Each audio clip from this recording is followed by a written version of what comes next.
All right, welcome back. Things are working, I think. And today we're going to discuss transfer functions. In our last semester, we actually learned about frequency response, and we calculated the frequency response of a system by taking Fourier transform on the impulse response of the systems, right? So if we knew the impulse response of a system, we said that having the impulse response of a system was equivalent to having the entire system at our disposal, right? Because when we have the impulse response of a system at our disposal, we can, with significant accuracy, calculate the output of the system to any arbitrary input by means of calculating a convolution between the arbitrary input and the impulse response of a system. So if somehow I have a physical system for which how the system behaves when an impulse is given as an input is known to us, we would be able to calculate the output of the system. And when we took the frequency response or calculated the frequency response from the impulse response by simply taking a Fourier transform on the impulse response, we, in addition to the convolution property, we figured out a few more important properties of systems, right?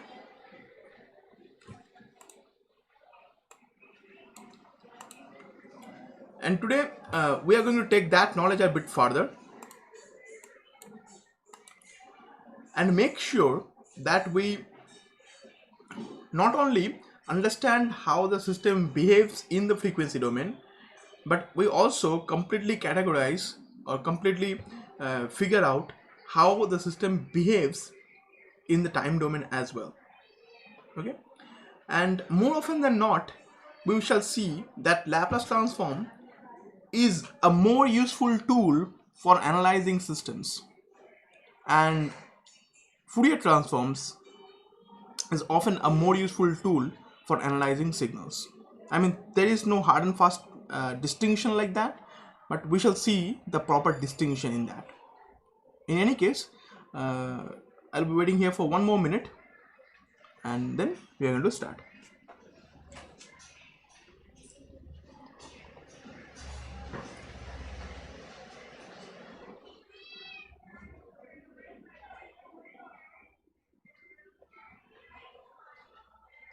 All right.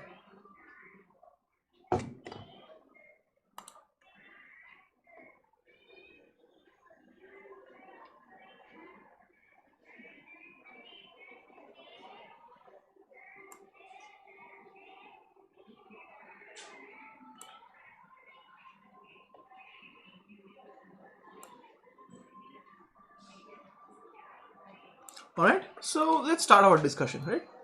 But before we even start our discussion, let's, think about a very simple system, right? Now, there are a few considerations that we are going to make in this semester, right? So in our earlier semester, we defined different types of systems, different kinds of systems. Now here, we are very specifically going to talk about this kind of systems. Systems that are essentially single input, single output,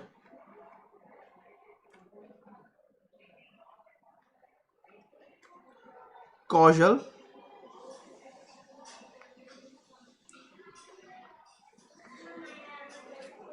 linear, time variant systems. So we are going to talk about this kind of systems. So we have just right at the very beginning of our analytical discussion here, we have imposed quite a few restrictions on what we are going to study here. These are mostly designed to keep the discussion simple. Okay, So first of all, we are going to talk about single input, single output systems. Single input, single output in short is known as a CISO system. Okay, CISO, Causal LTI systems. Okay, so again, let me just explain the term. Single input, single output means that every single block in the system, I mean every single transfer function block in the system would actually have one input and one output, right? Causal indicates that in order to determine the present output of the system, having knowledge of the present input and the past inputs is sufficient. We do not need to know about the future inputs, a potential input of the system. Having just knowledge of the present input and the past inputs are fine. So that's a causal system. And linear time invariant system means if I shift the input signal by a certain amount, that same shift will basically reappear in the output as well. So if my input is a step signal, okay, and if I calculate the output for a step signal, then if I delay my step input by 1 second, then the output will be exactly delayed by 1 second. So the exact output would reappear, but only after 1 second. So changes in so the time shifts in the input directly reappears as time shifts in the output. So that's called a time invariant system. So we are going to talk about this kind of systems. We are going to talk about CISO, Causal, LTI systems in this entire course. We are not going to talk about multiple input, multiple output systems for the most part. We shall just touch on that later on. Okay, we shall talk about nonlinear systems a little bit.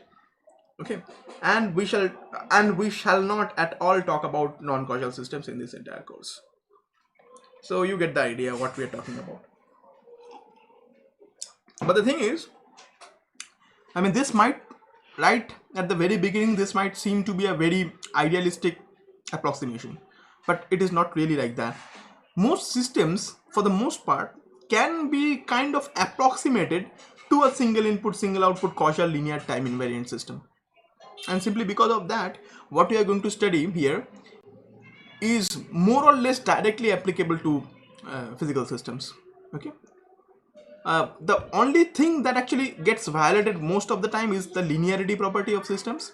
Most systems are non-linear in nature, but we can still figure out a way to linearize a system, and we shall see how we take a non-linear system and figure out how to kind of turn it into a linear model, so that actually we can actually study it using our tools that we are going to develop here, right? So we would develop quite a few tools. And again, just to recall what I said earlier, so whatever we're going to study in this course was mostly developed in 1940s and 1950s, and some of it in 1960s. So before the advent of computers, before people can write computer programs, mostly before people could write computer programs and solve things using a computer, right? So you did not have calculator, you did not have computers back then. So the entire goal of control system engineers was to develop techniques that one could use without using a calculator, and that could be easily deployed or used to practically make control systems, right? And many of those researchers on control system came from AT&T Bell Labs, and Bell Labs has got a huge contribution in many domains in technology, right? So from AT&T Bell Labs, actually most of the researchers, most of the things that you're going to study, like for example, Bode plots were developed in Bell Labs, Nyquist plots were developed in Bell Labs, many other things were developed in Bell Labs, all right? And control systems do not always need to be things that control other systems. Many of the researchers that we're going to study in this course came from studies on amplifiers. Okay, in Bell Labs, people were trying to develop amplifiers, right? People were trying to develop amplifiers for audio, right? So you talk, and of course that will amplify into a large sound box and something like that. So people were developing amplifiers, and they were studying, they were figuring out that if I increase the gain of the amplifier too much, they were seeing something like that. They saw that the amplifier was becoming unstable as such, And what I mean by unstable, we shall learn that. Okay, so they kind of figured out a way to make sure that the amplifier did not become unstable, or they figured out a limit on the gain that they needed to impose in order to make sure that the amplifier wasn't unstable. So that was the work of Nyquist mostly. Okay, so there would be quite a few name drops in this entire course, and we shall actually learn quite a few tools, right? But for the most part, this is going to be heavily mathematical. Okay, this entire course, like the previous one, like our signals and systems, the mathematical tools that we're going to use in this course are going to be Laplace transform and linear algebra. And again, whatever I'm going to use in this course, I'm going to teach you, and then we are going to use those tools. It's not like that I'm going to assume that you know everything and then we are going to proceed with that. We are not going to do that. All right. So with that said, I would assume you a little bit of knowledge of, say, electrical engineering. Okay. So let's talk about that. Let's talk about a very simple electrical circuit. And we actually did those things in our earlier classes, right? So again, we are starting with electrical circuits, and then we shall gradually drop into mechanical systems as well. And you shall see that once you understand the abstraction we are going to talk about, everything would seem pretty similar. Okay, so in an earlier class I used the word abstraction. Abstraction essentially means that we are not going to talk about the intricate internal details, or rather we are going to remove the intricate internal details into a simpler form, such that we are going to simplify the details such that the same technique that is applicable on an electrical system will be applicable on a mechanical system, on a fluid based system, on any of those kind of systems. So that is the abstract. That is why the abstraction level is important, right? So the technique we develop for electrical systems is kind of applicable directly on mechanical systems without any major modification. Maybe most often without any modification at all. All right. So that is something we're going to see throughout this course here. So, but first, let us construct a very simple electrical circuit. Okay, and I personally like a simple RC circuit, maybe something like that. Maybe I want, let's talk about an example. Okay, so what the example is for? The example is for a dynamic system. So we studied dynamic systems, and again, let me define what I mean by dynamic systems. Again, this entire course is on dynamic systems. We are not going to talk about static systems as well. Okay, like we did in signals and systems. All the systems that we're going to talk about here are continuous time dynamic systems, right? So we're going to talk about continuous time systems. So let me, what should I say? Let me take this a bit, make this a bit. So we are going to talk about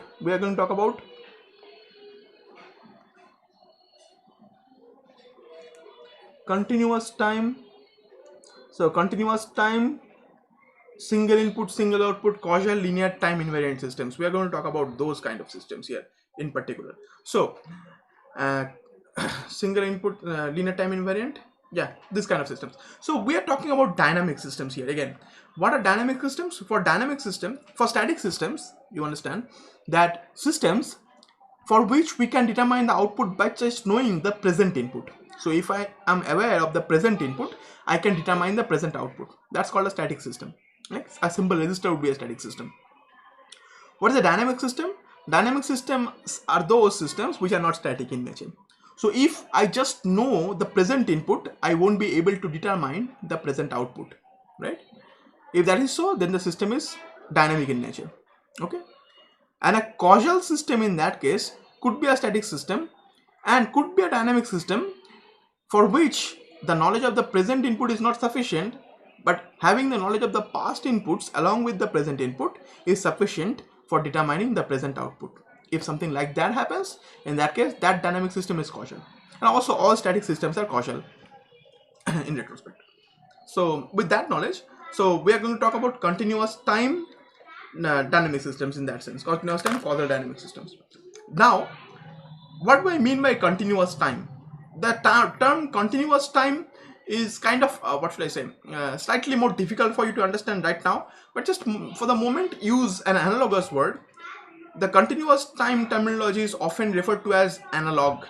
Okay, so we're going to talk about analog systems. So most systems we're going to talk about are analog, would be analog in nature. Okay, we are not going to talk about discrete systems at all. So instead, now how do you have to understand analog systems? You just think about a system for which time is a continuous is a function of real numbers. Okay, just like that. So we're going to talk about all these things, but for the moment imagine that continuous time systems are nothing but analog systems. We're going to talk about analog systems, and what I mean by analog system we are going to discuss that shortly. But mathematically speaking, continuous time essentially means that time is a subset of real numbers. So that is what the continuous time actually means. Anyway, mathematically speaking, right? So let's talk about a simple electrical circuit. Okay, and this would be a dynamic system. The moment we have an element that can store energy, right? And we actually discussed this in our last semester classes. So that's a static element, a resistor.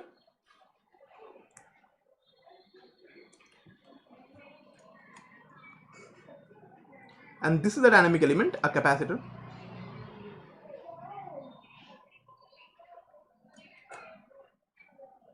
All right, and say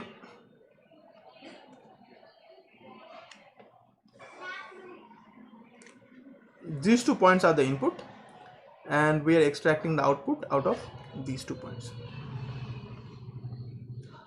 So, all right. So what we are assuming right now is that here we are providing the input. Say I have what should I say? Say I have V. What should I say? V in T as the input. So here I have the instantaneous positive terminal, instantaneous negative terminal, and this is just a signal. Okay, this could be any signal, something like that, and that appears across these two, and we have an output that is being measured, or rather a voltage that is being measured at the output of the system, right? Response of the system. So we kind of have a voltmeter that is being connected here that measures the voltage across the capacitor. I mean, just this is just an example for you in particular, right? So what we are measuring here is the voltage across the capacitor. Okay, this is again going to be a function of time in general, and I'm going to put the positive terminal here and the negative terminal here, and that's going to be the connection here. So this is going to be acting as an input, and this is a measurement, right? So a very important point to distinguish here is that this is not being applied as an input, right? This is not an input. A very important point to note here. This is an output and this is an input, right? All right. So with that said, say this has a value of R and this has a value of C. So the resistor has a resistance value of R and the capacitor has a capacitance value of C. Very simple to understand. So what is the, and say if the current, so of course we have a single mesh, right? We have a single mesh, and if we consider the mesh current to be IT, if I is the mesh current, then of course what is the potential drop across this resistor? The potential drop across this resistor would be simply R into IT. So like that, that's the potential drop across this resistor. And what is the potential drop across the capacitor? We already know that that's actually VCT, and this entire potential drop across the resistor plus the capacitor is equal to the voltage across the both elements, right? So that's Kirchhoff's voltage law, right? So that is the mesh equation basically. So you essentially have V in T. All right. So that's very simple for us, right? Now try to understand again. We derived sort of we derived this in one of our earlier classes. Is that the voltage current relationship of a capacitor is this: I equal to C dV dt. So if you differentiate the voltage across a capacitor with respect to time and multiply it with the capacitance, we get the output. And again, we actually derived this in one of our earlier classes, right? It's a very simple idea, right? So we are going to use that information here. So instead of writing I here, I'm going to write C dV dt. Because try to understand, this is a series circuit, so the same current flows through the resistor and the capacitor. So I'm going to write R C dVct dt plus Vct equal to V in T. And now we are going to make a small assumption, or rather, what should I say? A name change, sort of, to actually comply with our previous definitions, kind of. Okay, we in our entire course we shall consider, or rather for most of our course we shall consider variables written as xt to be our input. So we are assuming something like this. We are considering xt to be V in T. So instead of writing V in T, so the input voltage, we are writing just xt, and we would be saying yt to be the output of our system, and this part in particular here, this is the voltage across the capacitor. And again, you could consider some other output as well. So with that name change, I have RC. Now it's a derivative of x, so dxt dt plus, sorry, derivative of y, dyt dt plus yt equal to xt. So what we essentially have is a differential equation representing the system. So this is what we call a mathematical model of a system.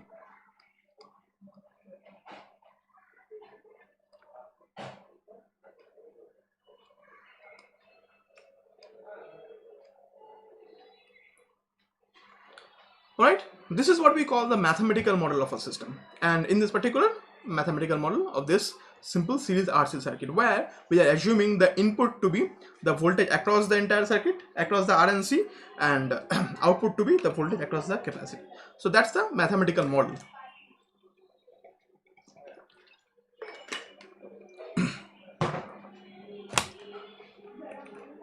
With that said, however,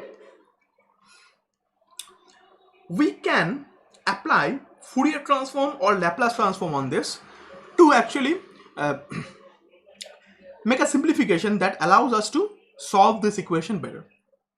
But before I proceed any further, let's have a small recap. We shall come back to this. Let's have a small recap on Laplace transform, and I shall explain, before you even ask, the differences between Fourier transform and Laplace transform, and we shall actually elaborate on, or rather discuss completely on, the situations where you would rather prefer Laplace transform over Fourier transform, and the situations where you would prefer Fourier transform over Laplace transform. Okay, so there are certain differences between those two, and we're going to discuss about that. So let's have a small recap on Laplace transform before actually I come back to this. Okay, so essentially, if you recall, so let's recall Laplace transform.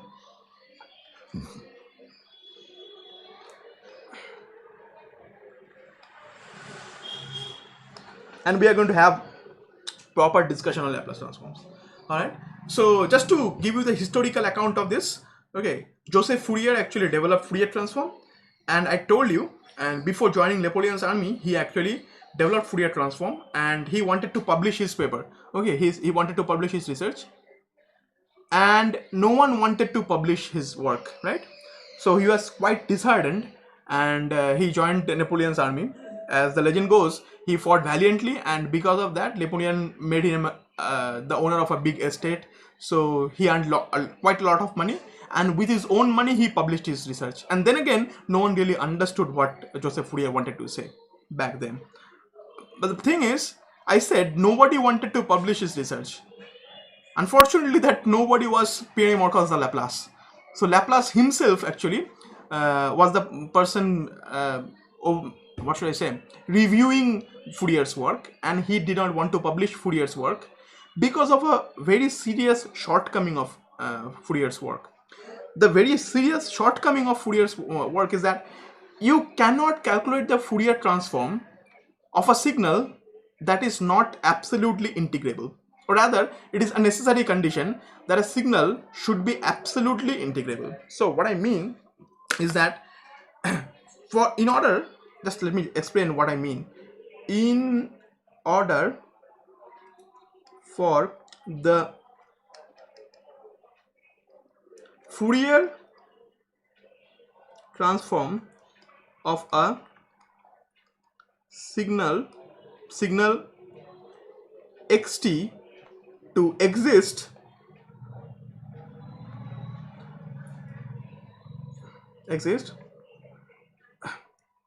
xt must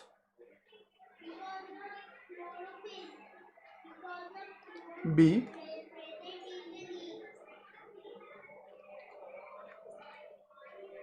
absolutely integrable. And this was not just the necessary sufficient condition, this was the necessary condition.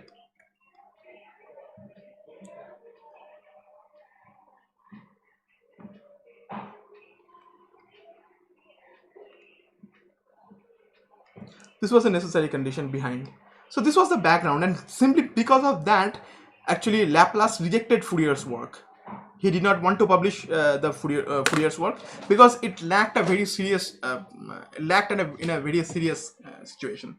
The point was, you cannot calculate the Fourier transform, you cannot evaluate the Fourier transform of a signal that is not absolutely integrable.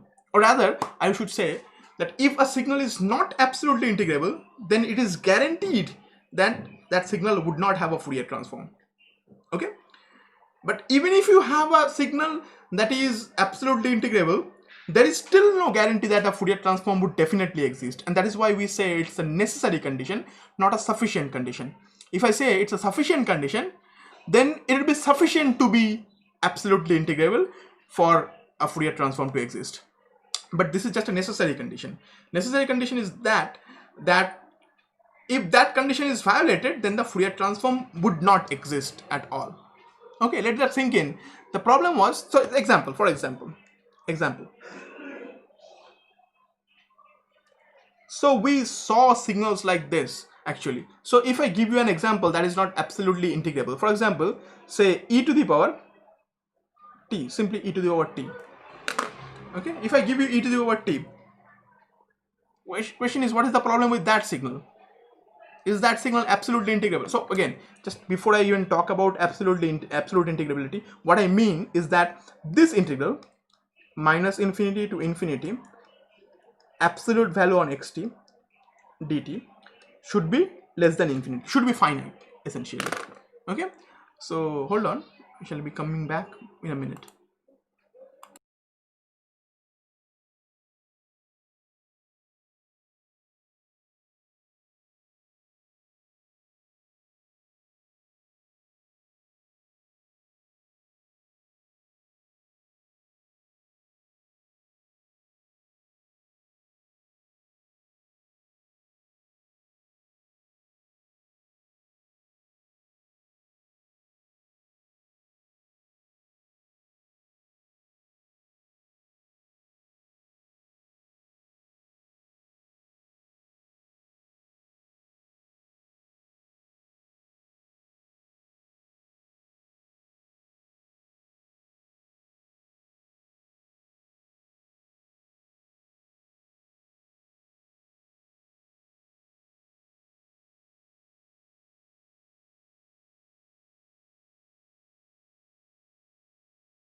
All right.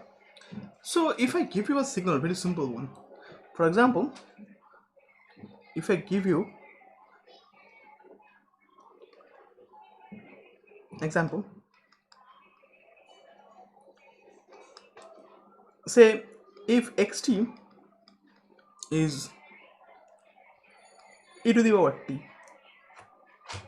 The thing is, this is not absolutely integrable. Although this was the necessary condition, this signal does not have a Fourier transform.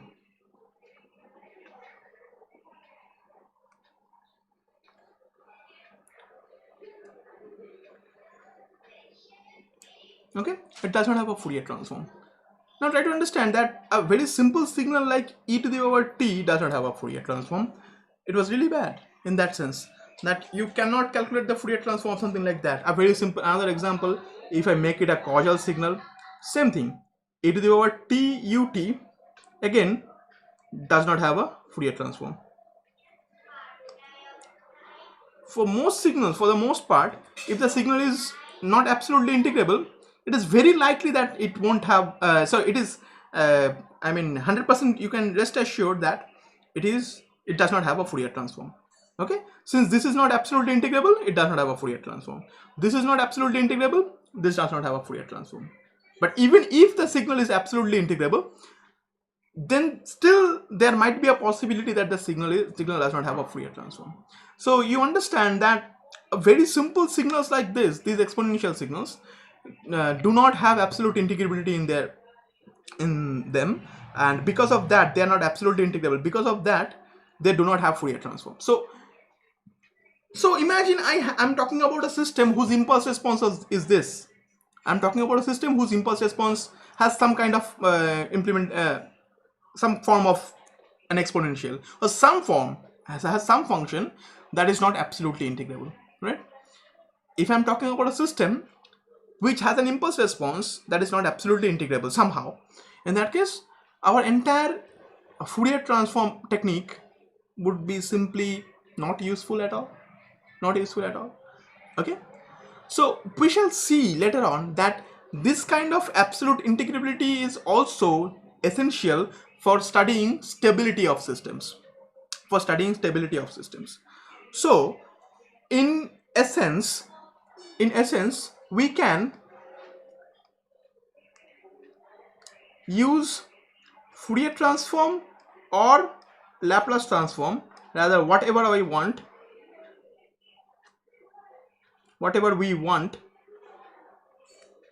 for stable systems. So we actually, if we know already that the system we are going to talk about is stable, okay, in that case, and again we are talking about stability in terms of bounded input, bounded output. So if we have a bounded input, bounded output stable system, in that case we can apply Fourier transform and Laplace transform, whichever one of these I want.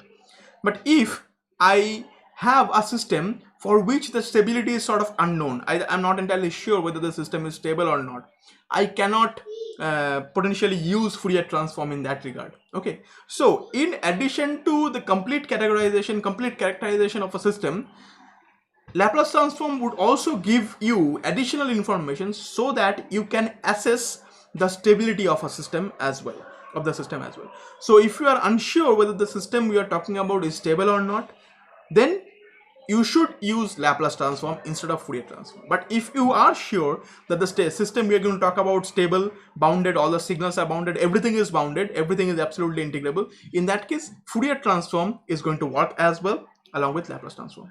So this was one of the major shortcomings of Fourier transforms. Okay, and because of that Laplace did not want to publish Fourier's work. So he actually improved upon this and actually came up with Laplace transform.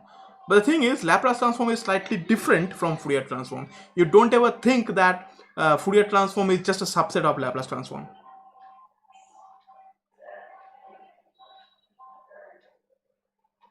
Oh, someone is asking, I mean, does it mean that we are going to get the same result if I apply Fourier transform and Laplace transform interchangeably? No, we are not going to end up with the same result. But say, if I take the if I am talking about a system for which Fourier transform works, under that scenario, if I take the Fourier transform on the input, Fourier transform the impulse response of the system, multiply them, okay, and take the inverse Fourier transform to calculate the output, I am going to get the same result if I take Laplace transform on the input, Laplace transform on the impulse response of the system, multiply them, and get the inverse Laplace transform. We are going to end up with the same result. Okay, so if we perform the same steps with Fourier transform and Laplace transform for stable and bounded systems, we are going to end up with the same results. That is what I mean here. Okay, that is what I mean here. But again, Fourier transform is applicable for bounded systems only. For unbounded systems, we cannot apply Fourier transform. So one of the inherent assumption is that whenever we apply Fourier transform on a system or circuit to analyze it, we inherently assume that the system is stable. And this is the only shortcoming of Fourier transform, the only shortcoming. There are some books, unfortunately, there are even some teachers who would tell you otherwise, who would tell you that Fourier transform is good for figuring out the steady state values of a system and Laplace transform is good for calculating the transient values of the output. Okay, some people do say, so let me write it down and then cut it thoroughly. Okay, some teachers even would say that Fourier transform is used for steady state analysis, and we're going to talk about what we mean by that, and Laplace transform is used for transient analysis. We talked about steady state, but we are going to talk about these things. Okay, I have to say this is completely wrong.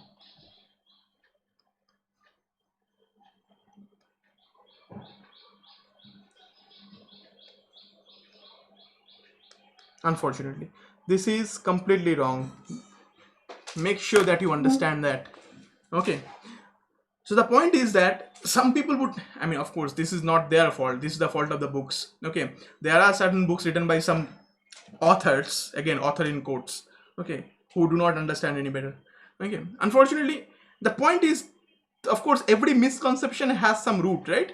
Every misconception came from something. And again, the misconception that Fourier transform is used for steady state analysis and Laplace transform is used for transient analysis came from the fact that Fourier transform is often used for steady state analysis and Laplace transform is often used for doing transient analysis. But it does not mean that if Fourier transform can only do steady state analysis and Laplace transform can only do transient analysis. It is not like that. Or rather, instead of saying is used, I'm saying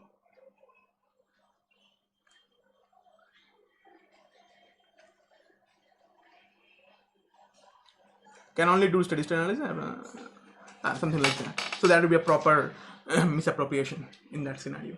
Okay, all right. So you should also laugh in quotes. Fantastic. All right, so the point is that it is not like that. If I have a bounded system for which the Fourier transform exists, then the Fourier transform of the impulse response completely characterizes the entire system. So if I have a system for which the impulse response is bounded, taking the Fourier transform also would allow me to calculate the transient response as well. Okay, do you understand the point I'm making here? So the frequency response function, which is the Fourier transform of the impulse response function, completely characterizes a system. So what I mean by that is, if the frequency response function exists for a system, in that case, that will be a complete characterization of the system, including the transient response. Okay, and I'm going to discuss what I mean there. Okay, so this is a wrong statement that you cannot use. You can use Fourier transform for steady state analysis only. The misconception came from the fact that if I have a stable system, then only I can actually talk about steady states, right? If I have a stable system, then only I can talk about steady states. And because of that, this misconception arose that Fourier transform can only do steady state analysis. So this is a misconception. The point is that if I have a stable system, then only I can talk about steady states. Do you get the point? Right? It does not mean I cannot talk about transient states using Fourier transform. Okay, I can also talk about the transient states of a stable system through Fourier transform. But the point is, I can even talk about steady state only if the system is stable. Otherwise, I cannot even talk about steady states. So for systems that do not reach steady state in that sense, systems that are unstable, Fourier transform is not applicable. So from that understanding, this misconception actually arose, right? But for systems that the Fourier transform can analyze the steady state, okay, Fourier transform would be also able to analyze the transient states as well. Okay, if the Fourier transform is applicable in a system, it would be able to characterize the entire system for everything, every part of the system, not just some states of the system, not like that. Okay, but in any case, very simple signals like these exponentials, they do not have a Fourier transform, unfortunately. So Fourier transform would not converge, okay, because the necessary condition is violated. Again, this is one of the Dirichlet conditions that we actually say, okay, the signal has to be absolutely integrable. So that's one of the condition for existence of Fourier transform. So with that said, let's talk about Laplace transform. So Laplace actually took Fourier transform, improved upon it, and never credited Joseph Fourier for his work. All right, and that is why Laplace transform was published before Fourier transform was published. So what happened is, Fourier submitted the research, Laplace saw it, rejected Fourier's work, improved upon it, published everything in his own name. Okay, but again, Laplace in himself was a very fantastic mathematician. In any case, published everything in his own name. Fourier went and joined Napoleon's army, came back, and then published his research. That is why, even though Fourier transform was actually developed earlier than Laplace transform, we got Laplace transform first and then Fourier transform. That's the history for you. Alright, so in any case, so what I mean, if you recall that if xt was a signal, then the Fourier transform was basically e to the power minus j omega t dt from minus infinity to infinity, and that gave you x omega. Laplace transform is very similar in that sense that instead of writing j omega, Pierre Marcos de Laplace wrote e to the power minus st. So instead of j omega, he wrote s.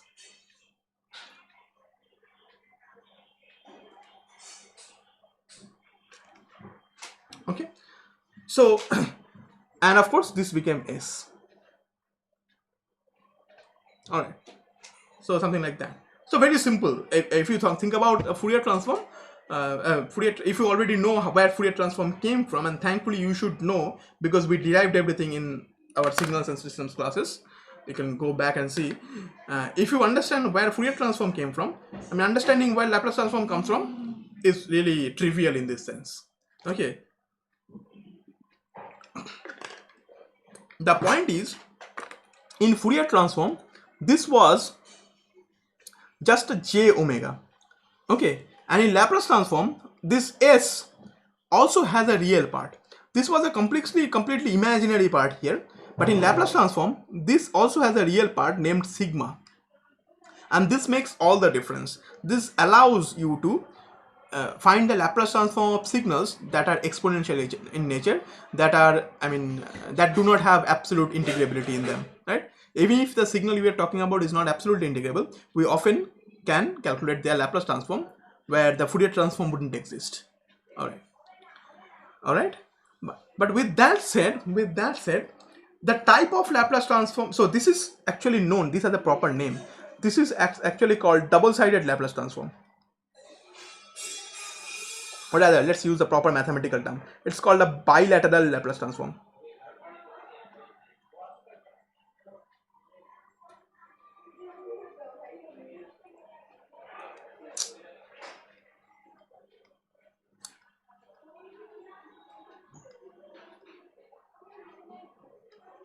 Bilateral means that we are integrating from minus infinity and going up to plus infinity. So we have the entire real number range for which we are actually integrating. Then now here is the consideration. The consideration is that we are talking about what is our consideration? The consideration is that we are talking about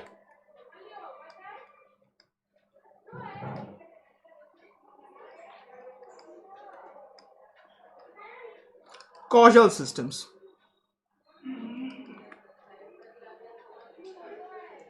Okay, so what are causal systems? Causal systems are those systems for which calculating the present output of the system requires only the knowledge of the present input and the past inputs, right? So those are causal systems. So if that is so, then we actually again derived this in one of our earlier classes. For causal systems, it can be proved that, and for causal systems, their impulse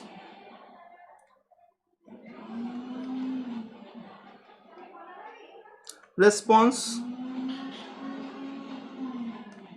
are causal. Impulse responses are causal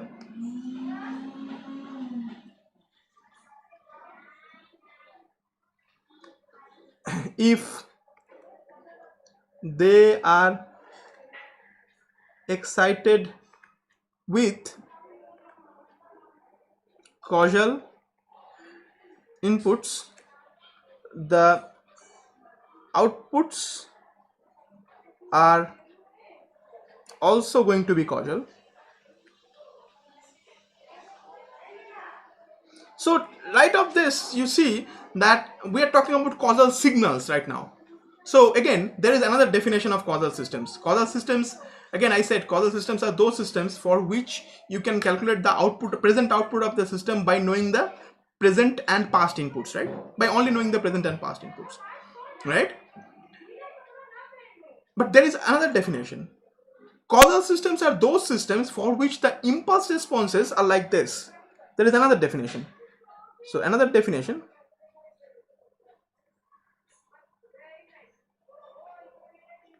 Okay.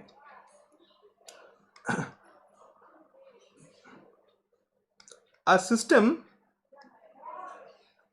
is called causal if its impulse response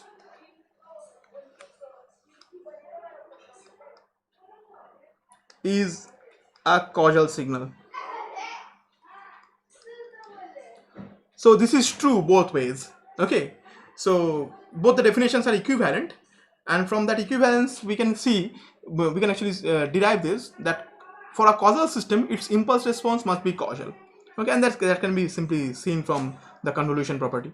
Okay, so the point is that impulse response, if I say impulse response is ht, something like that, say maybe ht or something, and in this particular course I'm going to use gt for impulse response. So what I mean is that gt is causal. This means gt equal to 0 for t less than 0. So that is the definition of a causal signal. For a causal signal, the signal will be 0 when time is less than 0, right? So the signal only exists from t equal to 0 and beyond. Okay, from t equal to 0 and beyond, the signal only exists. Before that, the value of the signal must be 0. So that's called a causal signal. Now, the impulse response of a causal system is a causal signal, so which means that the impulse response of a causal system does not exist before t is equal to 0. Okay, so essentially the impulse response of a causal system would be 0 before t is equal to 0. And also, if I excite a causal system with a causal input, the output is also going to be causal, which means if the input to the system is something such that the value of the input is 0 before t is equal to 0, and the system is causal, then the output is also going to be causal, which means that there would be no output before t is equal to 0. Okay, all right. So essentially what I have for our causal system terminology is that input xt is equal to 0 for t less than 0. Impulse response gt is equal to 0 for t less than 0. So I'm saying this is this means causal input. So input is causal. This one means causal system. Again, in English literature, what does the causal means? term causal essentially means that cause comes first and then effect. Okay, and we discussed this. I'm not going to discuss all this here. And yt would also be 0. Okay, having these two ensures this one. Having ensured that the input is causal and the impulse response is causal ensures that the output is also causal.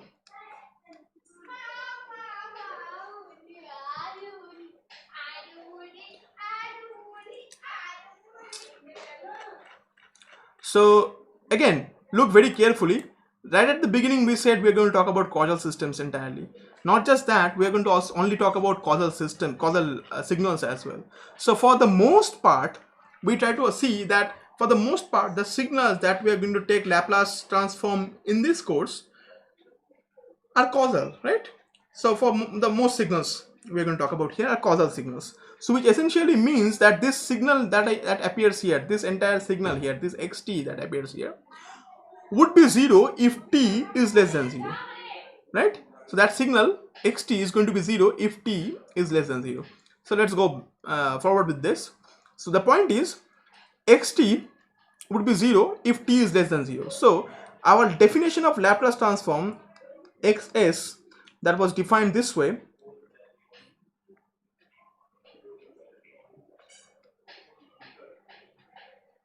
can be split into two integrals by just splitting the limit. So integration from minus infinity to 0 xt e to the power minus st dt plus 0 to infinity and xt e to the power minus st dt. With that said, this is going to be 0 because in this range, when time is negative, time is less than 0, what happens? This part is going to be 0 because we are going to talk about causal signals, right?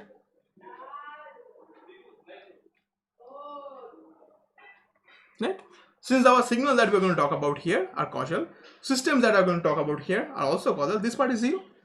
Alright? So with that said, the Laplace transform essentially boils down to this integration from 0 to infinity xt e to the power minus st dt.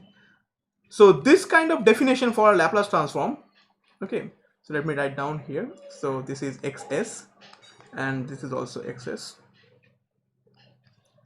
This is known as this definition is known as the unilateral Laplace transform.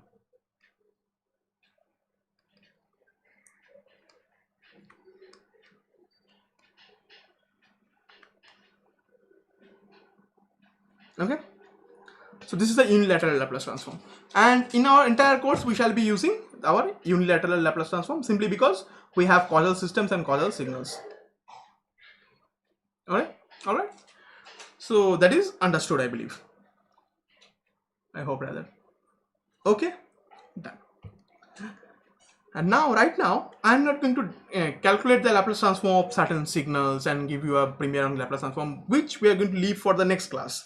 Okay, so for the next three classes, we are going to have a kind of a full-length discussion on Laplace transform, whatever we can. Okay, so again, that shouldn't really be a part of our course here. I am supposed to assume that you know Laplace transform very well, but I'm not going to assume that. Okay, and because of that, we are going to discuss Laplace transform in complete details, so that I can actually say I taught you Laplace transform. Okay, so that I can actually expect you to be able to figure out different things about Laplace transform, right? Without teaching you, I cannot expect anything. All right. So with that said, let's figure out a property. I'm not going to derive the Laplace transform of certain signals here. Okay, let's be very clear about that. Okay, but let's derive one certain property of Laplace transform. Again, we often use the same notion here. The point is, someone is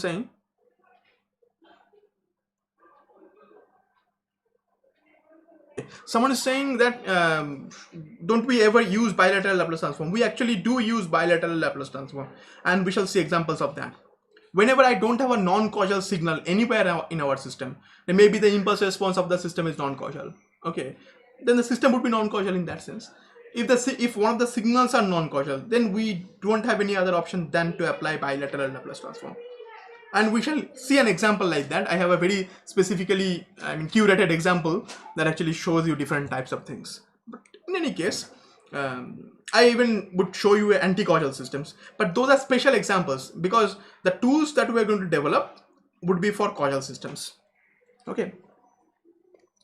Again, people were developing amplifiers. If you recall, I said, what are amplifiers? I'm talking on a microphone and that is being amplified by an amplifier, right? So my input signal, which is me talking, goes first. Then you see the output, right? Of course. So systems are causal. So people did study causal systems, and all analog systems are causal, if you have to know that. Analog systems do not have storage memory, and because of that, all analog systems are causal by definition. For analog systems, you cannot have output before the input appears. Okay. For digital systems, you can have things like that because you can store the input like that. Okay. But for analog systems must be causal. Okay. So yes, with that aside. So now we are going to derive a very important property of Laplace transform, the derivative property.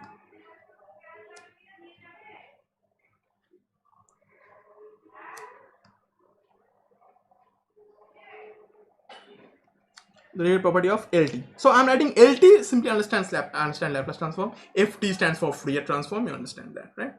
All right. So the derivative property of Laplace transform. Question is that if I know that the Laplace transform of xt, so this is the indication. This is how we write it. Laplace transform xt is xs. Then my question is, if the Laplace transform xt is xs, then my question is, what would be the Laplace transform of the time derivative of xt? Simple question. If I know the Laplace transform of sin t, what would be the Laplace transform of cos t? Okay, something like that. So this is the derivative property. So we're going to derive this property right now because that's one of the most important properties of Laplace transform. Now say, this is the most used property of Laplace transform, in fact, as a matter of fact. Okay. Because the primary use case of Laplace transform, and a kid is shouting. Wow. All right. And this is the primary use case of Laplace transform, and the primary use case of Laplace transform, we're going to elaborate that, actually uses this property, right? Without this property, the primary use case of the Laplace transform would not exist. So with that said, let's calculate the Laplace transform of this. So by definition, we know that Laplace transform of xt, again, we're talking about unilateral Laplace transform, right? So it is 0 to infinity. If I'm talking about unilateral Laplace transform, so that's going to be this. That's the unilateral Laplace transform, okay, of xt. And of course, we are not talking about the Laplace transform of xt, right? We are talking about Laplace transform of dxt dt. All right, we are going to talk about the Laplace transform of dxt dt. All right, so this is something we are going to talk about here. Okay, so let's calculate this. So let's evaluate this. So of course, there is a differential element dt here, and there is another differential element dt here. So I'm going to treat them separately in that sense. Okay. All right. So with that said, I'm going to use. Let me use a slightly better notation for this. Let me use x dash t. Let's use x dash t and e to the power minus st dt. Okay. And instead of writing x dash t, I'm going to write x dot t. Okay. So that's the derivative. There is one notation you need to understand, something like this. Someone is saying,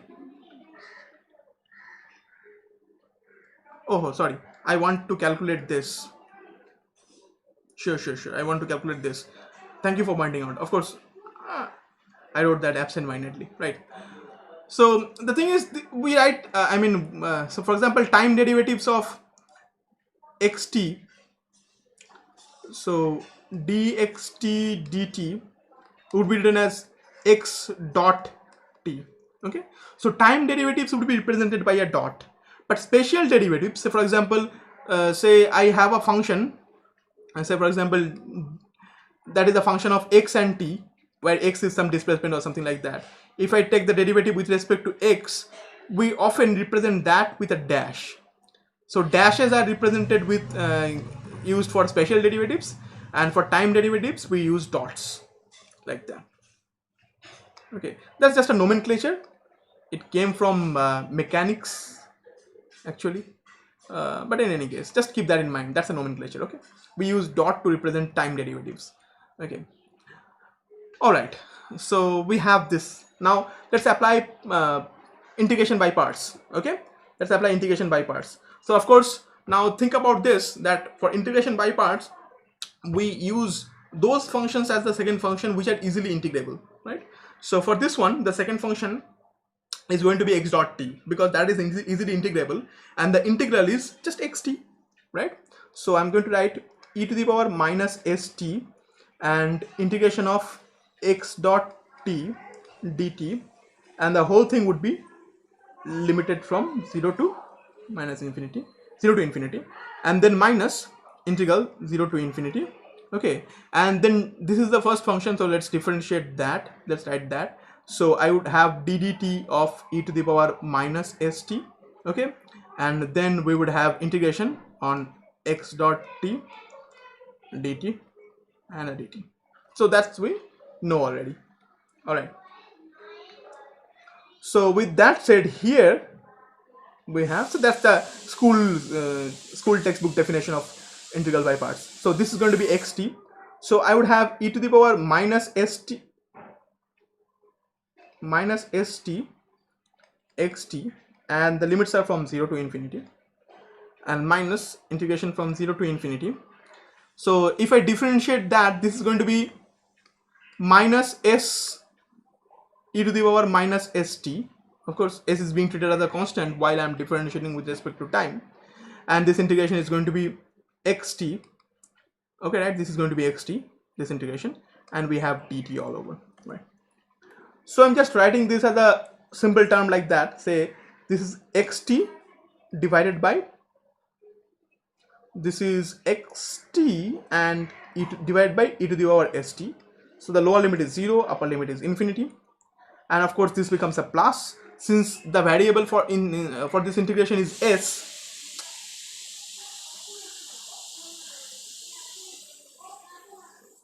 Since the variable of integration here is t, s is being treated as a constant, so I can bring that outside and take care of the minus signs. So I can write s, and it is going to be from 0 to infinity. I'm writing now, just rearranging them. Okay, so what is this? Now this is, now I have to put the limits, right? So I have to put the upper limit, which is infinity, and the lower limit, right? All right, so now when I put the upper limit, try to understand something, that I would be assuming that when I put infinity, okay, this signal might reach infinity, might reach some higher value, right? But e to the power st is supposed to get even higher values. The point is, I am assuming that the signal has such a property for which this exponential grows at least slightly faster than this signal, right? If this signal is bounded, then x infinity is going to be finite, right? Then x infinity is going to be finite, and if this signal is unbounded, then it's going to be infinite or something. But we are assuming that this is going to be even bigger.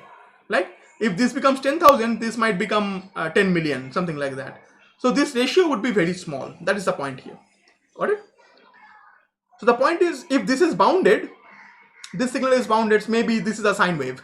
Okay, so this is always bounded between two values, right?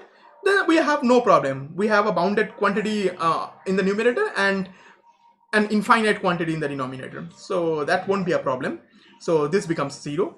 And also, if we assume that this is unbounded, we're kind of going to assume that this grows slightly, at least at a slightly lower rate than this exponential. Okay, so that this becomes larger compared to this, so that this ratio is indeed 0. So the lower limit is going to be 0, sorry, the upper limit is going to be 0 minus now lower limit, so I'm writing x0, and so e to the power 0t, so that's going to be 1. So that's our simplification or assumption here, and we have lot of assumption that actually went into this one. So lot of assumption actually went into this one, and I'm going to elaborate that on our proper theoretical classes on Laplace transform. So lot of assumptions.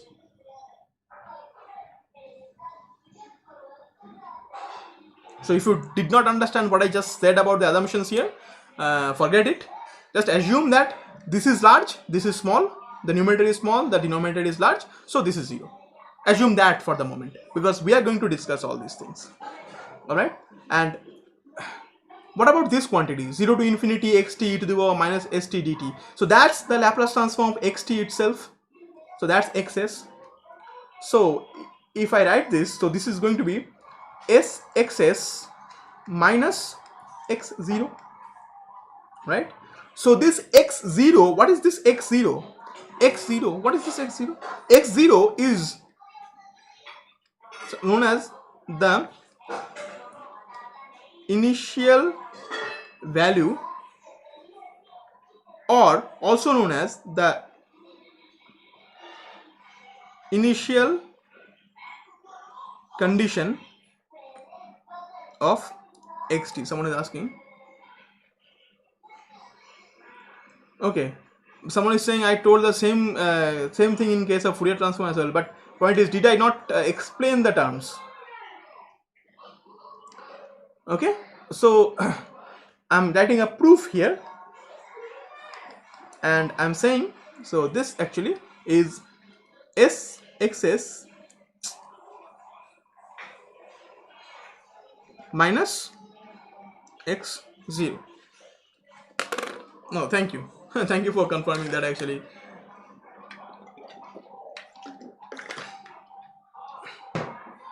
I did say what I told I would say. Alright, so that is something we understand right now. Alright,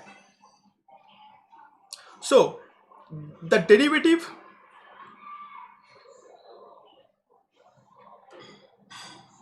someone is saying, sir, for the first term e to the power minus infinity is 0 always, right? No, it is not e to the minus infinity, but e to the power, yeah, I mean this is going to be 0, right? But yes, you are understanding this in a slightly different way. Okay, and there are certain, should I just dive deeper into this one right now? The thing that you need to understand right now is that s is not a real number, it's a complex quantity, right? S is a complex quantity. So I said I'm just keeping quite a few mathematical details right now. I'm keeping that for the next class. Otherwise, what I wanted to tell you today, I won't be able to tell you today. The point is, s is not a real number, it's a complex number. So you cannot just say it is becoming e to the power minus infinity as such, right? Because s is a complex number. Okay, so if s was a real number, say for example 2, then you would say, okay, it is e to the power minus infinity.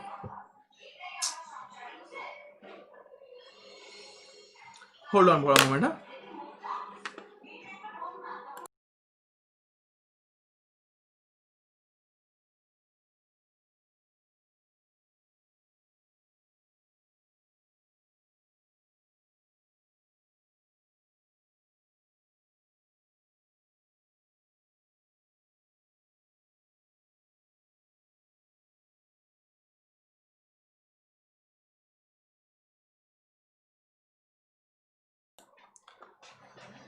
All right, so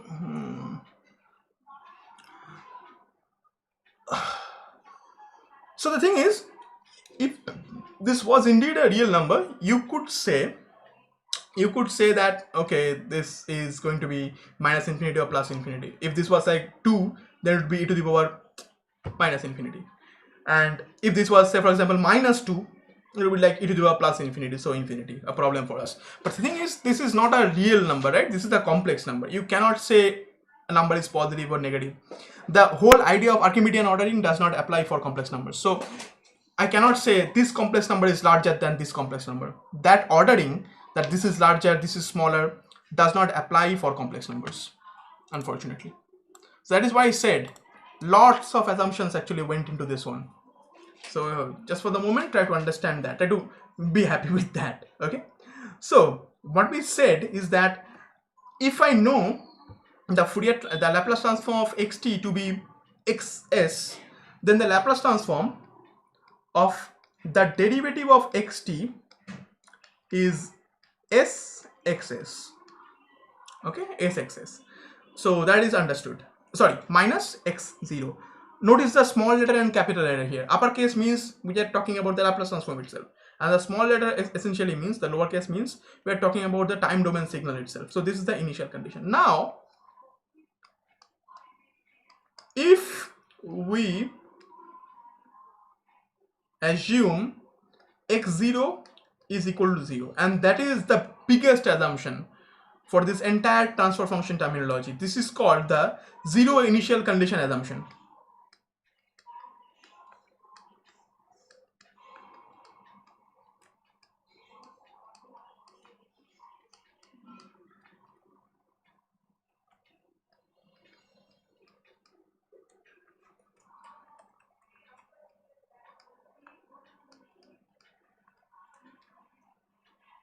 So we are going to assume zero initial condition throughout this, as long as we are going to use transfer function terminology. All right.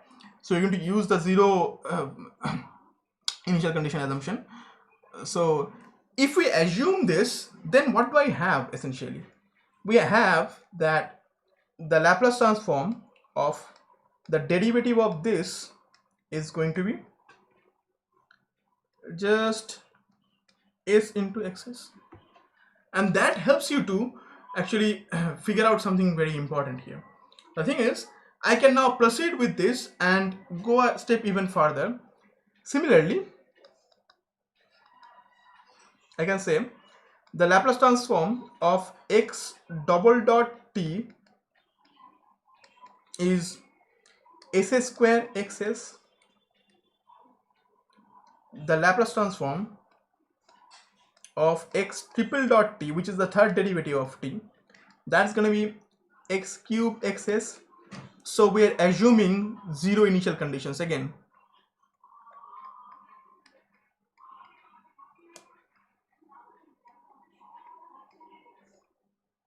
All right, and so on. For the fourth derivative, it will be s to the power 4, like that. So this is where I'm going to end the discussion on Laplace transform, at least for today's class, because we have to discuss quite a few things, and we will. Let's go back to this. Let's go back to this one. Let's go back to this one. Okay, let's go back to this one. So this was the mathematical definition of our system. Let's go back to this one, right?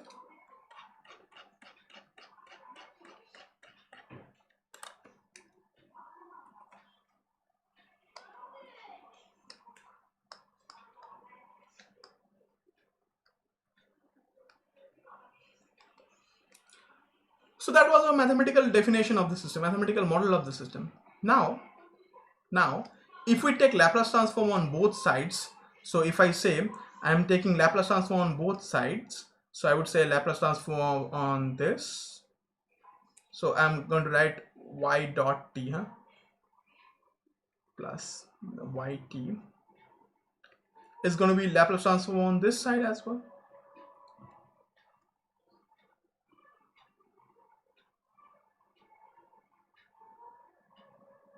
Someone is saying, what if it is nt instead of t only? I do not understand your question. Can you clarify your question? Okay, again, like Fourier transform, Laplace transform is a linear operation, so this can be split. Okay, this can be split. So this is going to be Laplace transform of on RC y dash t plus Laplace transform of yt. That's going to be equal to Laplace transform of xt. All right, and this is, and of course, since again, because it is a linear operation, I can bring RC, which are constants, outside this. So Laplace transform of y dot t plus plus Laplace transform of yt, all right, equal to Laplace transform of xt. Now if we assume that the Laplace transform of xt is xs, Laplace transform of yt is ys, then this is going to be RC s ys, and this is going to be ys, and this is going to be xs. Yes, so point is, I mean, if you have any question on integral details of Laplace transform, we are going to answer those questions in our discussion on Laplace transform themselves. Okay, so skip that for a moment. All right. So what we have essentially converted our equation from a differential equation to an algebraic equation. This is an algebraic equation.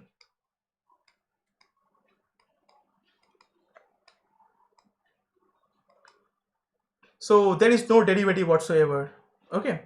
So with that said, from the left hand side, I can take ys common out of this. So if I factor out ys, I am left with s rc plus 1, and on the right hand side I have xs. And if I take the ratio of the Laplace transform of the output to that of the input,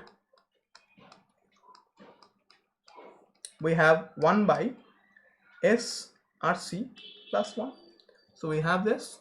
All right, this is by definition is known as the transfer function. So the ratio of the Laplace transform of the output to that of the input under zero initial condition is known as the transfer function. But again, there is a problem with this.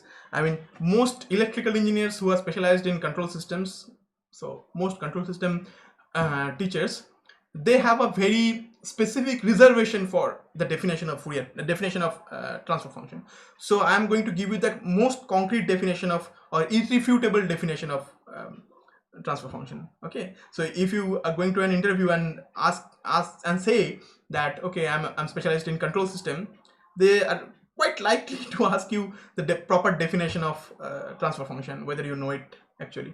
Okay, so I'm saying that this is defined as the transfer function of the system. Okay, this is defined as, so that symbol is essentially defined as. Okay, so this is known as the transfer function of the system.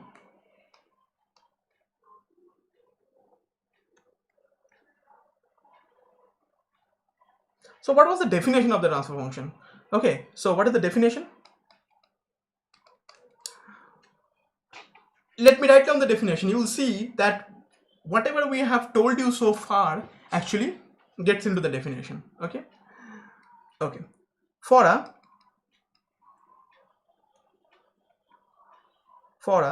and then by saying for a, after saying that, I'm going to go back to this and copy this entire thing here, because that entire thing is part of the definition of this transfer function, because simply because whatever we have assumed is kind of required here. So we are going to say for a continuous time, okay,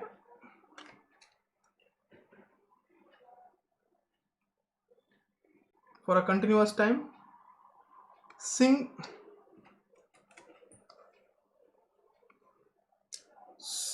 input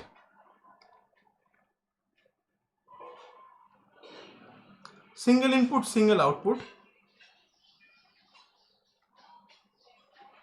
causal linear time invariant system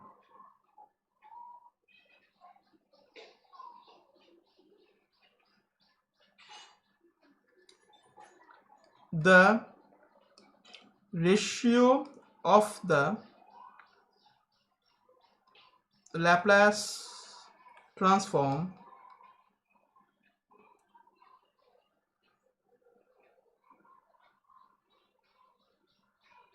of the output to that of the input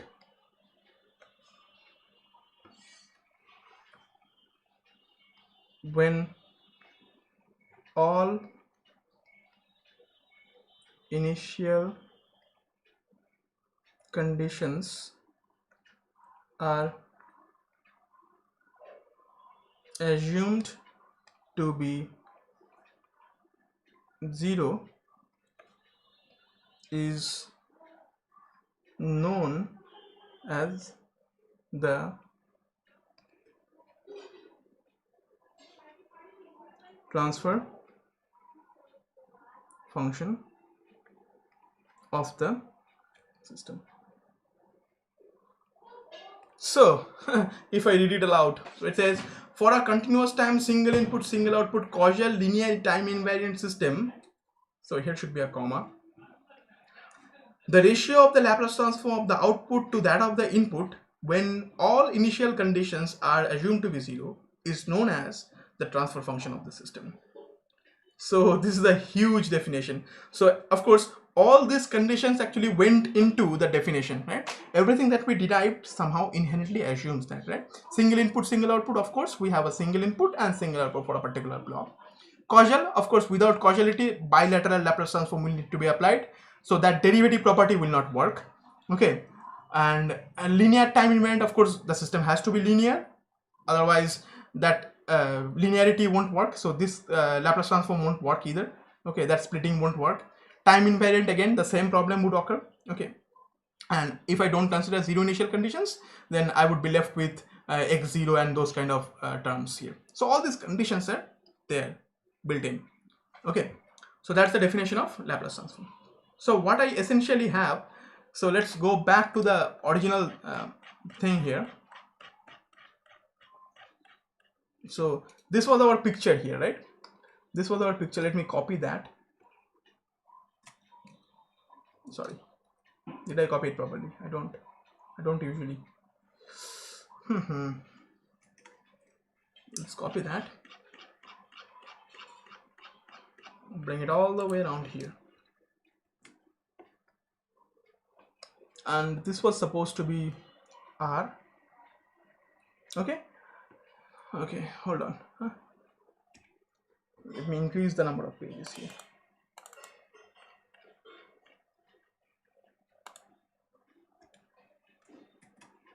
All right, so and now instead of course saying VC and whatever, instead I would call this XT to be the input and YT to be the output.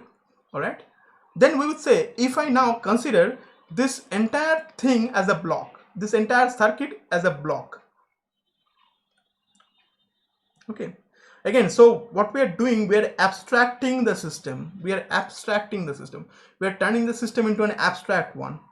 Okay, so what we are doing, we are considering the entire thing to be an abstract one. So this input voltage now appears as the input to the system, now only in Laplace transform form. So this is the Laplace transform of the input. And what is the input? The voltage that appeared across the R and C series circuit. What was the output? Again, that was YT, that was the voltage across the capacitor that we measured, and we have taken the Laplace transform on that. Then the system is denoted by its transfer function, which is in this particular scenario 1 by SRC plus 1. Alright, so that is how you denote a physical system as a transfer function. So here this is kind of abstract, right? Why is this abstract? This is abstract simply because none of the internal complications, none of the internal workings are no longer are present here, right? So we have kind of removed all the internal workings and we have represented the entire thing as a mathematical model.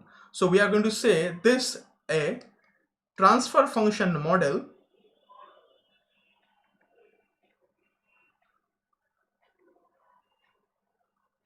So this is going to be a transfer function model of this RC series circuit. You understand my point, right? All right.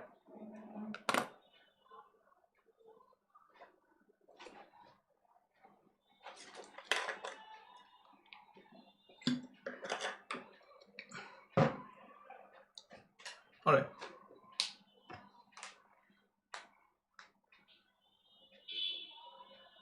Done, I think. All right. So as your homework would be to, again, I'm going to do a mechanical systems shortly, and we're going to have another class on transfer function, a detailed class on Laplace. And okay, let me just explain what I mean. So your exercise would be, or rather homework problem. This is going to be a homework problem. So take a circuit like this, where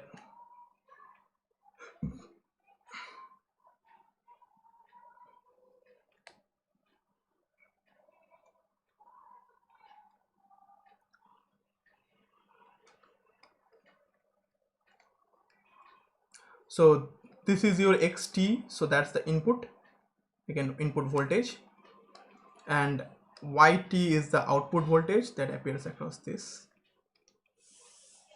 Okay, question is calculate the transfer function ys by xs. So that's going to be your homework for today at least. All right. So now with that said, let's generalize our problem.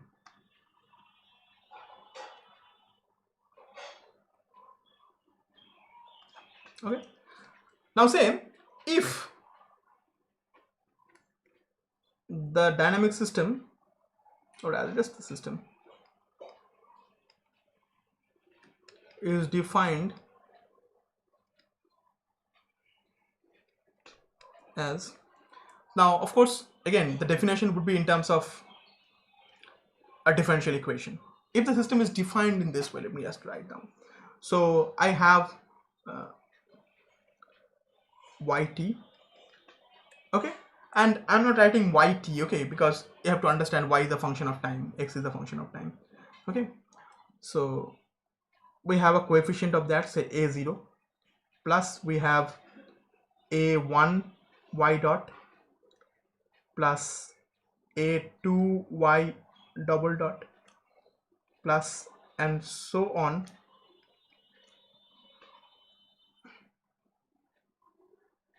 So let me just write this in this way.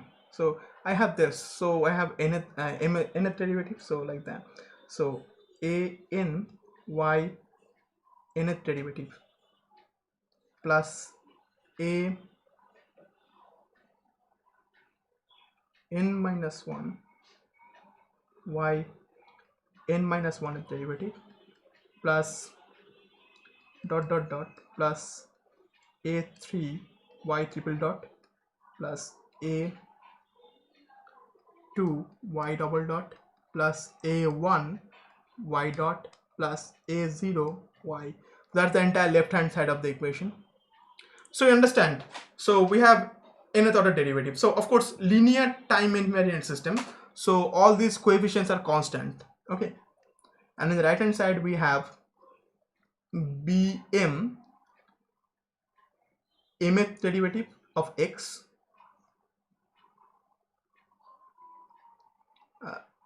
plus bm minus 1. These are just coefficients. This is again just a generalization we are writing, and so on. b3 third derivative of x plus b2 second derivative of x plus b1 first derivative of x plus b0 no derivative also. All right. Okay, so you were talking about this, right? Okay, let me write down. Right, so if so, this is again, this is defined as a generalized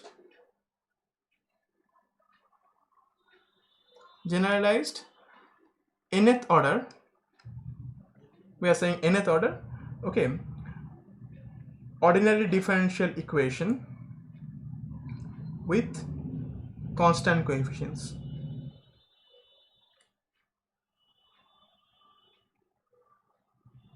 So if I define the system as a generalized nth order ODE with constant coefficients, again the term constant coefficients, if we represent, just one more thing, okay, point is we can represent continuous time causal linear time invariant systems with nth order ODE, ordinary differential equation. So if we can represent continuous time, causal, linear time invariant systems with ordinary differential equations, or instead of saying nth order, I'm just saying ordinary differential equations, ODEs. With ODEs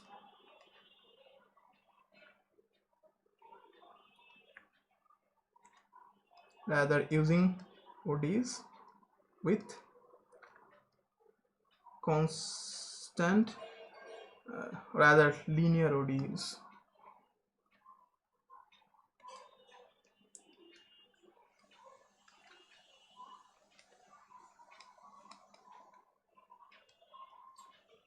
Okay, all right. So this is kind of a mathematical thing. The thing is, the systems that we are going to talk about for the most part in this course are going to be causal, continuous time, linear time invariant systems. For those, the differential equation is always going to look like a subset of this one. Okay, this is going to be, the systems will be represented as represented by nth order ordinary differential equations, linear ODE. Okay, nth order linear ODE. This is not just an ODE, it's a linear ODE, linear ordinary differential equation. So none of the derivatives would have a square or some nonlinear term associated with it, and all the coefficients are constant. Okay, so constant coefficients. So all these numbers are constant. A1, A2, A3, A4 up to AN, and B1, B2, B3, B4 up to Bn. These are all constants. Okay. All right. So if that is so, then we can apply Laplace transform.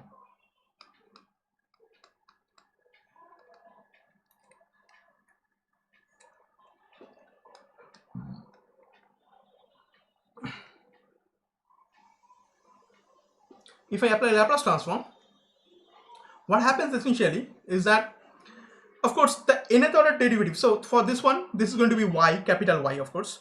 Okay, this is going to be again capital YS. You understand that this is going to be s into ys. This is going to be s square into ys, s cube into ys, and so on. So with that said, this is going to turn out to be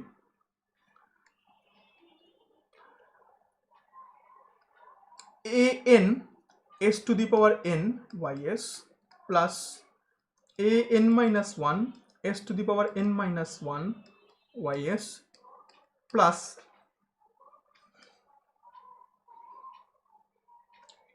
a3 s cube ys plus a2 s square ys. Maybe I'm not going to write a3 because I have dot dot dot anyway. The ellipses will take care of it. Plus a1 sys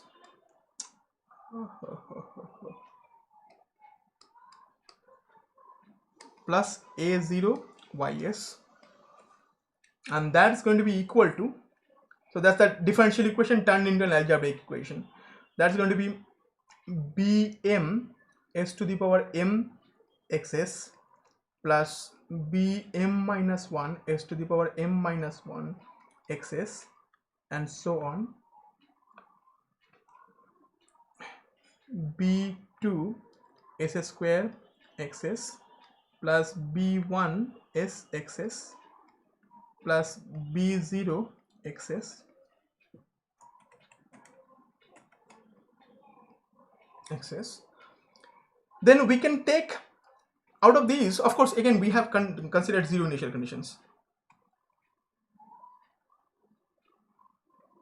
Considering zero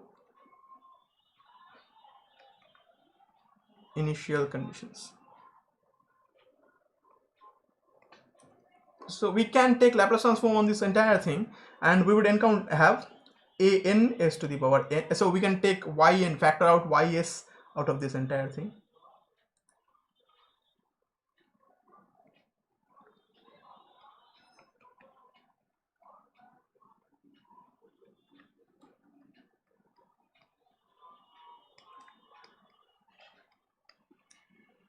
And also on the right hand side, we can factor out xs out of this.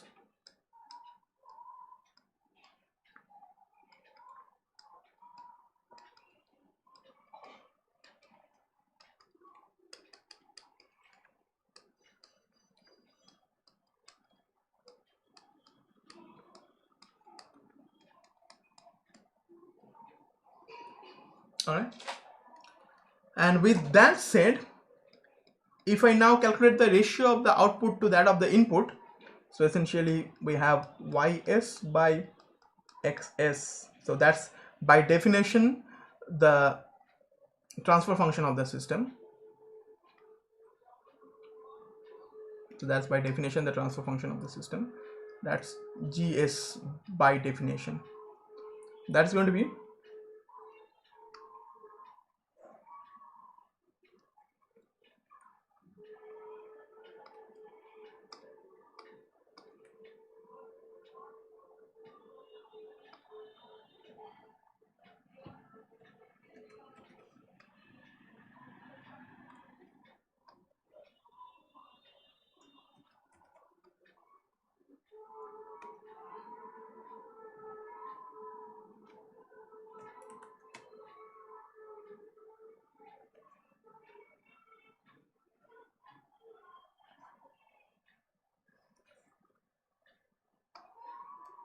all right. So that is how we define the transfer function. Now here are a few things that you have to understand in conjunction with the definition of the transfer function.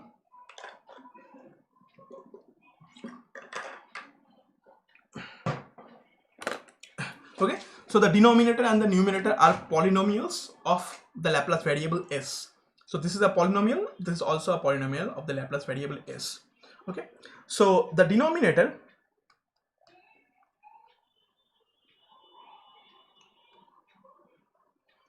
is an nth order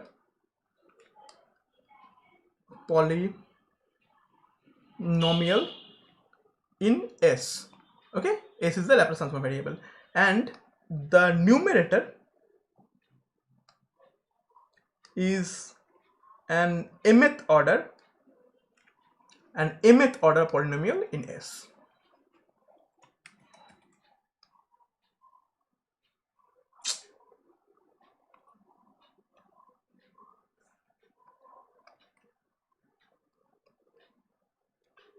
All right. So again, the highest order of S is of course m here, and highest power of S is n here. That's understood. All right. All right. And later on you will see that the denominator is way more important and kind of determines the behavior, inherent behavior of the system. And as such, again we are going to explain this thing entirely. As such, the order of the denominator's polynomial is known as the order of the system. So the order of the polynomial in the denominator is known as the order of the system.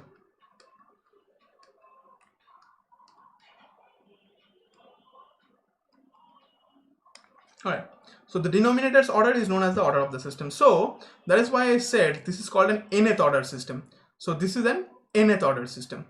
Okay, so we are saying nth order system. So this is again kind of related to the how we define the order of an ordinary differential equation and such. So this is an nth order system. All right, so example, time for examples.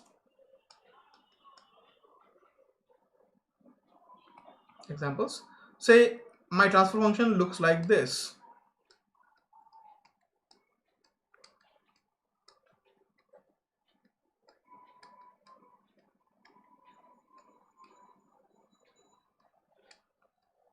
Okay, so okay, I am going to explain why the order is defined by the order of the system is defined by the order of the denominator.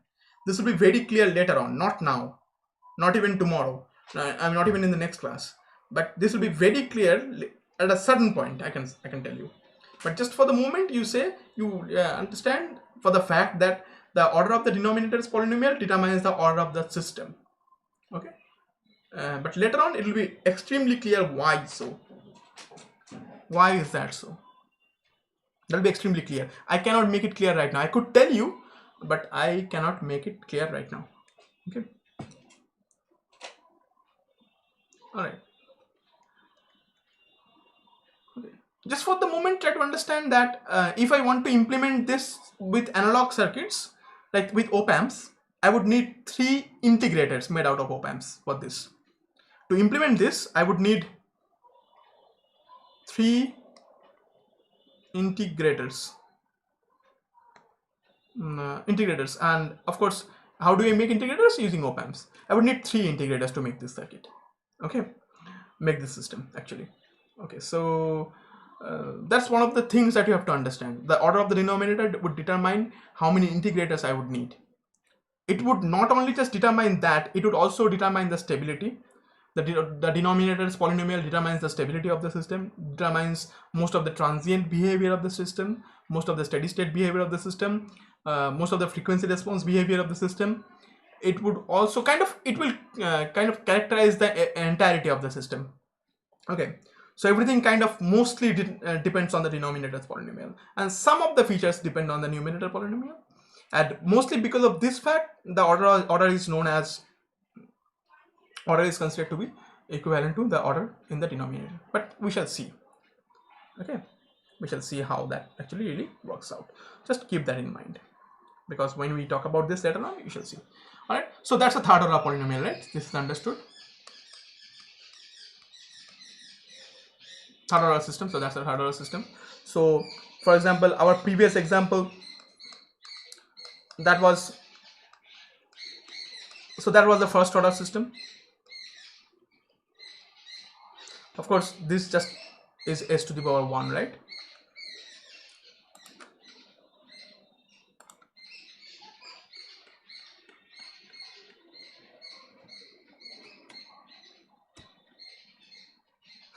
All right, that's the first order system, and as such you can understand, right?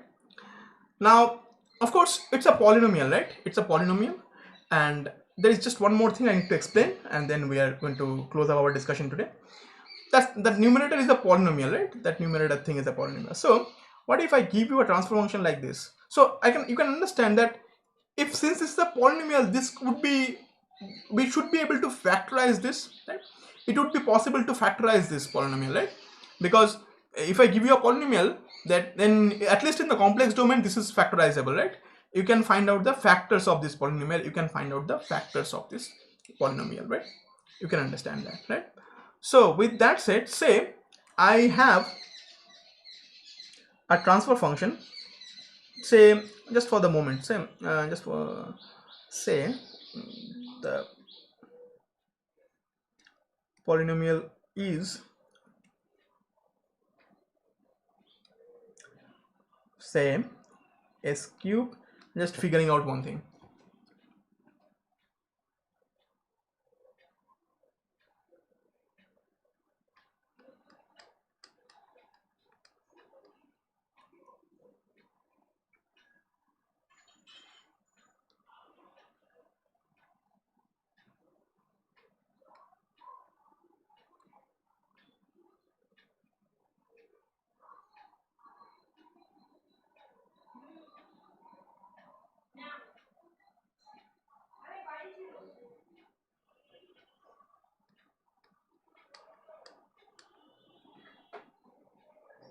All right, say I give you a transfer function like this. Okay,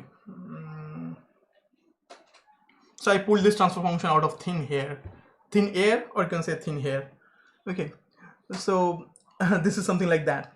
Again, there is a factorization theorem, there is a fundamental theorem of algebra, but let's not talk about mathematics anymore today, at least.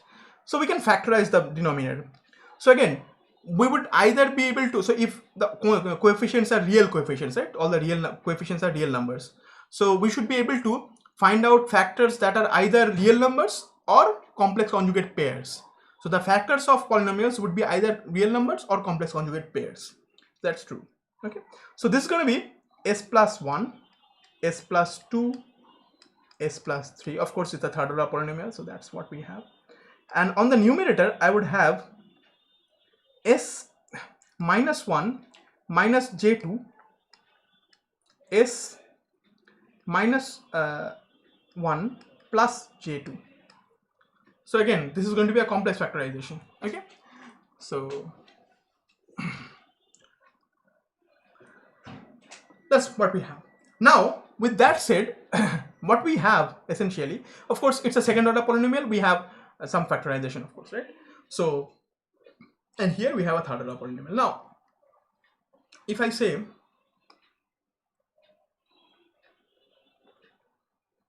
if we put s equal to, say for example, 1 plus, sorry, just a moment, I made a mistake here.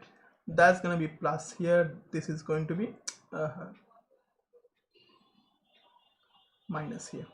All right, so if I say this is going to be minus 1 minus j2, or if I put s equal to minus 1 plus j2.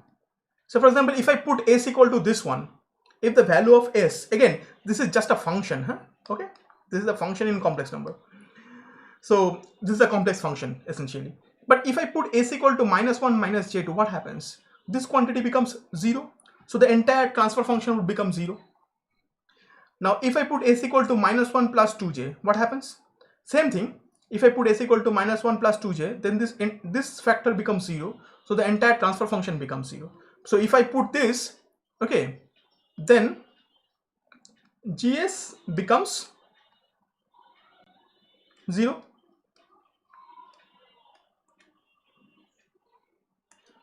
gs becomes 0.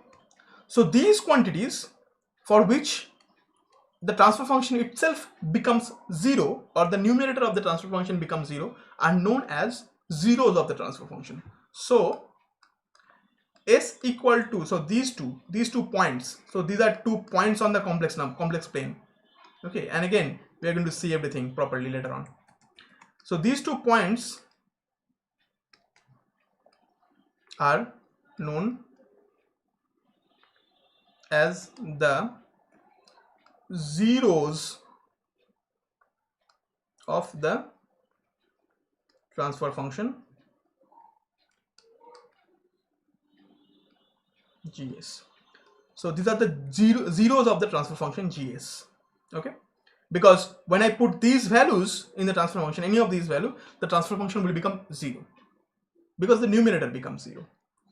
Similarly, if we put any of these, s equal to minus 1 or s equal to minus 2 or s equal to minus 3, any of these, what happens? If I put s equal to minus 1, what happens? The denominator becomes 0, so I have an infinity.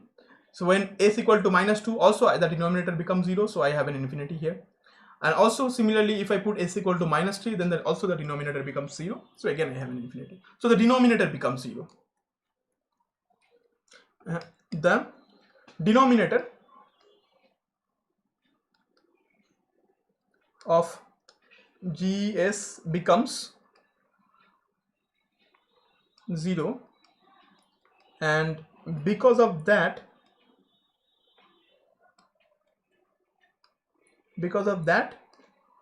gs shoots up to infinity, complex infinity rather, complex infinity.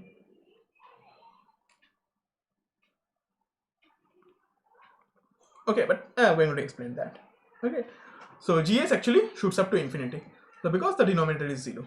Okay, so these points at which the function actually goes up to infinity. So if you think about it, for example, of course I cannot draw it in 2D, but imagine like that. Imagine this is 1, this is 2, sorry, imagine this is minus 1, this is minus 2, this is minus 3. Again, this has to be in 2D, but imagine it, this has to be in 2D at least.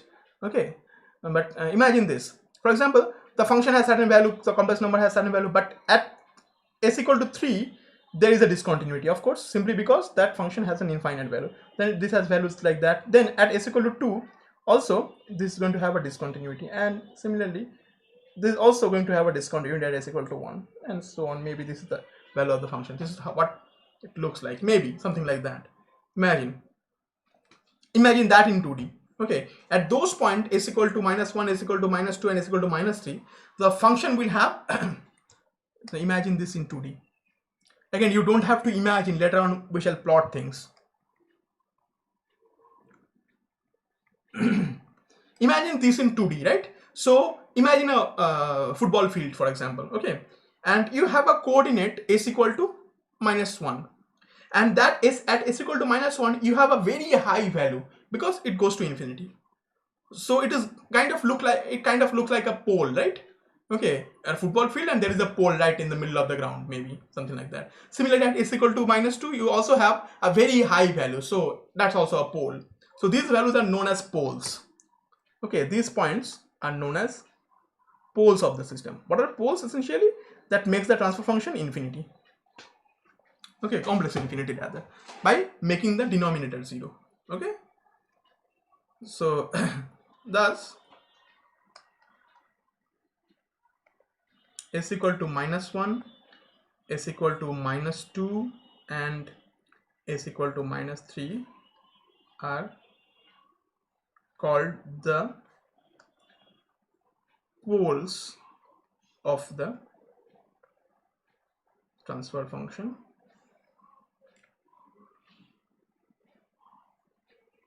GS. Okay, again let's go back. What was the order of the numerator? Numerator's order was 2. Then of course, how many zeros would I see? I would see 2 zeros, right? Since the order is 2, order of the numerator is 2, so I would have 2 zeros. So I would have 2 zeros. So there would be 2 solutions of this polynomial such that if I put those values here, this becomes 0. So I would have 2 zeros. Again, since the order of the denominator's polynomial is 3, I would get 3 solutions out of that. And if I put any of those 3 values, the denominator's polynomial is going to become 0. So the whole thing becomes infinity. So I have 3 poles. So the number of zeros of a transfer function is determined by the order of the numerator's polynomial, and number of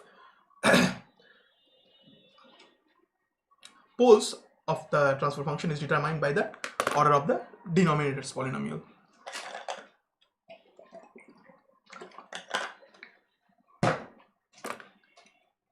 So if I just go back, this transfer function has m number of zeros and n number of poles.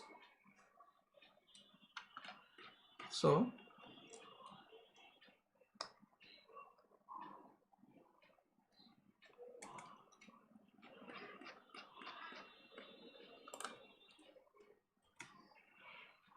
what just happened?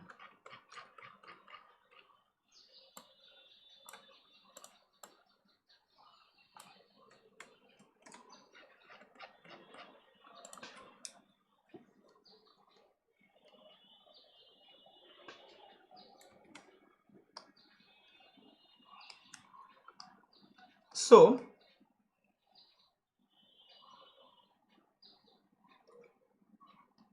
this transfer function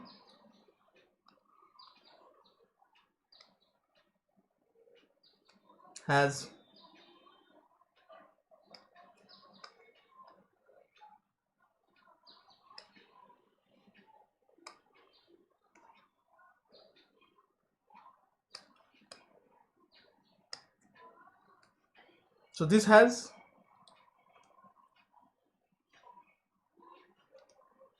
this polynomial has m number of zeros, because if you factorize this you would get m solutions, and if you put any of these values here, this polynomial is going to become 0, right? And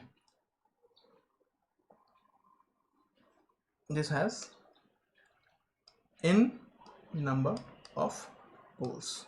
The same idea, if we factorize this one, we would see that there are n solutions, and if I put any of these values here, this polynomial in the denominator is going to be 0, and accordingly the value of the transfer function is going to be infinite. So that's a pole, right? So we have another homework problem for you, and that will be the end of today's class. Ask any question you might have at this point. So that's going to be your homework today. So we also had a homework earlier, right? So you just recall that I asked you to calculate this one. So do that and also do this one.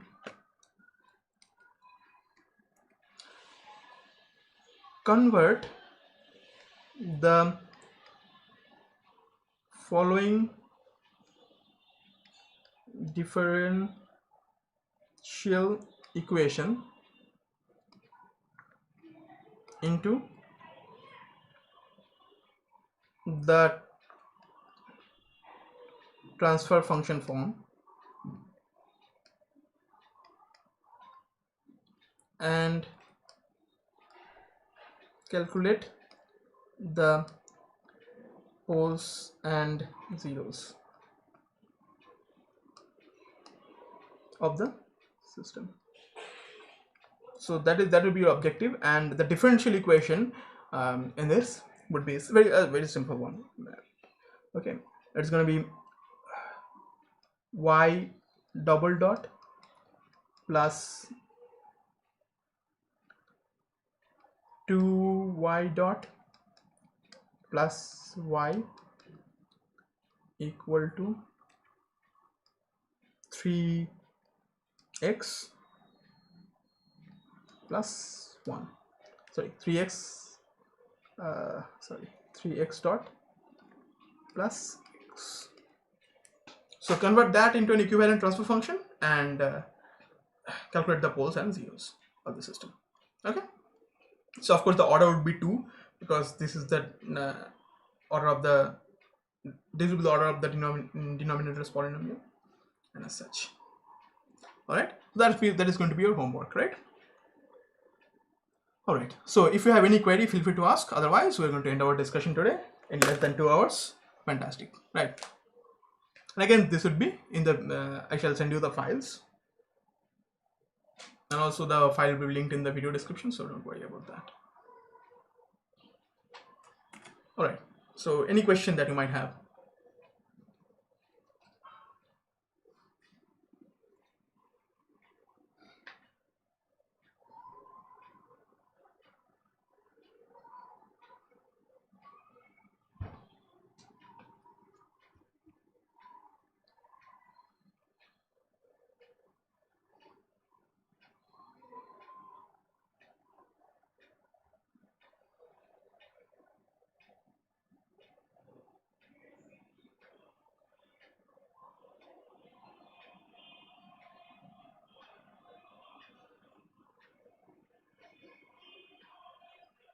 All right, so thank you very much for being here and patiently staying with me throughout the end of the class.